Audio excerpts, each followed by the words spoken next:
tiene que haber un reajuste de precios. En una fórmula podamos actualizar los precios y hacer la presión para que obviamente los contratantes puedan aceptar y hacerlas llegar, porque esta corriente tenemos que hacerla llegar hasta las autoridades que son las que tienen la toma de decisiones.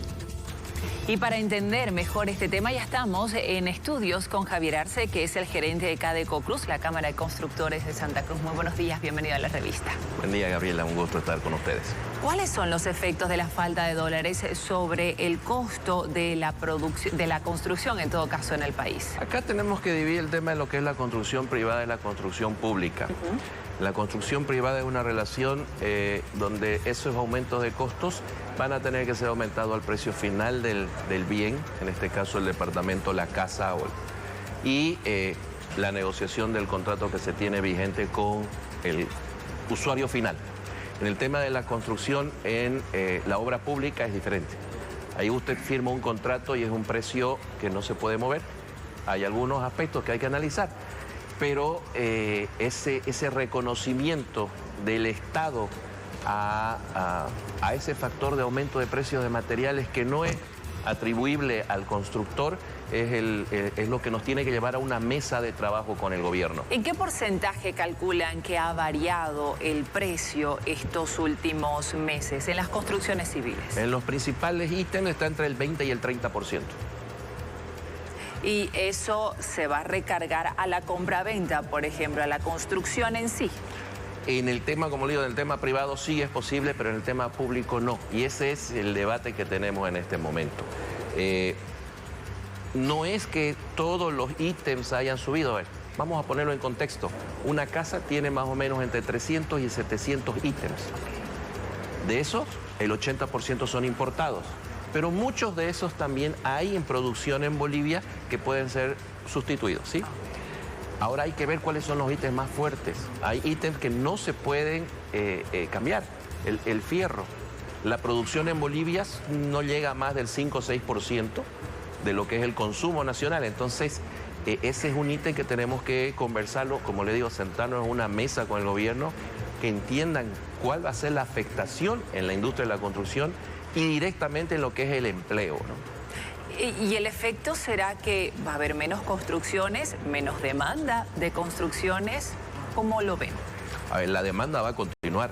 La gente necesita un lugar donde vivir, un lugar donde trabajar. En este caso sí ya hay un freno en la construcción, nos muestran los números. El año 2023 ya el 1% ya se dejó de construir. Y con esto puede ser que la obra pública empiece a frenarse y empiece a ver rescisión de contratos, ¿no? ¿Calculan entonces un impacto económico para el sector? Sí, es fuertísimo. Él, como le comentaba antes de la entrevista, la tormenta perfecta, ¿no? No hay posibilidades de importar, no hay obras que se estén licitando, existe una deuda muy alta del sector público hacia las empresas privadas. Entonces, estamos en este momento en un problema serio. ¿Cuántos millones de dólares calcula que dejarían de circular en la economía como efecto de este impacto al sector? Midamos con el tema de empleos. Nosotros como construcción generamos 450.000 fuentes de empleos directas, es decir, los albañiles.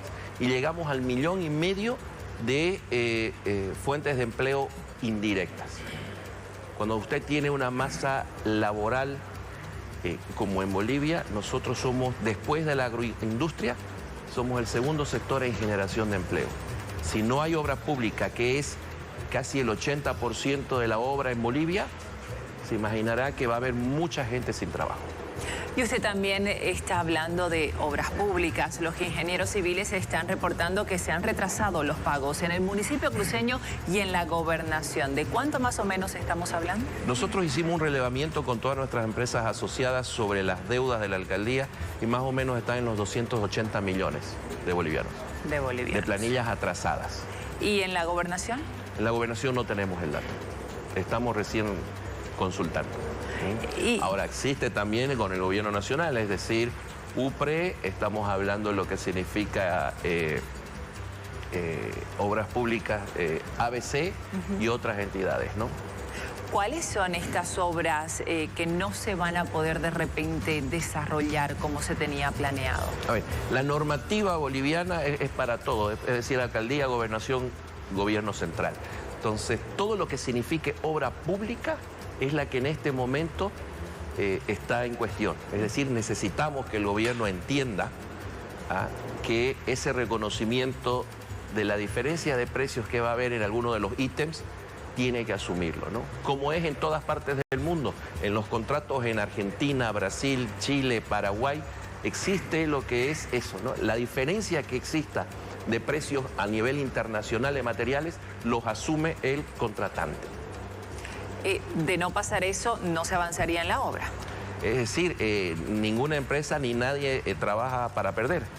Y si usted tiene un 25% ya de entrada de precios de sus insumos, y ya es inviable esto. La fórmula económico-financiera de las obras se puede caer.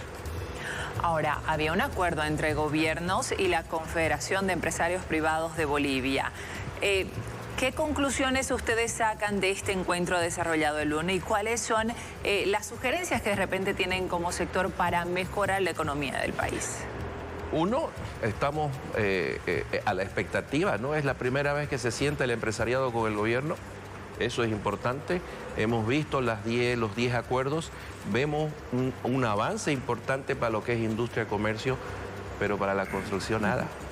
Y eso es algo que nosotros ya enviamos una carta al ministro, tenemos una variedad de propuestas como sector, como industria, para poder conversarlas y que dentro de ese acuerdo, gran acuerdo nacional, esté la industria de la construcción incluida. ¿Cuáles son las principales sugerencias que puede compartir con nosotros ahora? Acá uno tiene que tener la capacidad de ver de que existe empresariado boliviano y extranjero que quiere invertir. Las alianzas estratégicas entre el público y el privado son una realidad a nivel Latinoamérica, menos en Bolivia. Es una gran opción de que usted pueda traer. Está el tema de sostenibilidad, la construcción sostenible.